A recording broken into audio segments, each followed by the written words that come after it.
So guys, welcome to my video. This is my first ever video. यो भिडियोमा चाहिँ म बिटकोइनको प्राइस एक्सन एनालाइसिस गर्ने कोसिस गर्छु. एज यु क्यान सी यो प्याटर्न चाहिँ राम्रो क्यान्डलले ब्रेकआउट दिएको छ.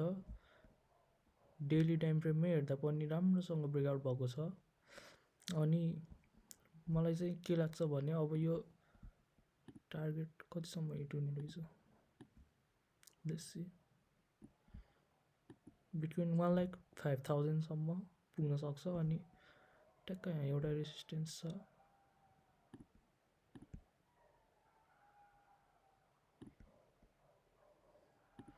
यो रेसिस्टेन्सबाट नै माथि ब्रेकआउट दियो भने त अब राम्रो माथि मुभ गर्न सक्छ. अल टाइम हाईसम्म जान सक्छ. तर आई गेस यहाँबाट चाहिँ ट्र्याप गरेर रिटेलरलाई अनि तल डाउन ट्रेन्ड सुरु हुन्छ. फेरि बियरिस हुन्छ बिटकोइन. अनि मेरो इन्ट्री चाहिँ यो ट्याक्क ब्रेकआउटमा हुन पाएन. म चाहिँ अब 4 आवर हेर्दैछु. ट्याक्क न्यू एक्सेसनमा चाहिँ कि त यो रिटेस्टमा कि त एकचोटि अझै फेरि यो हाई ब्रेक गरेर एकचोटि पुल ब्याक लियो भने चाहिँ इन्ट्री गर्छु.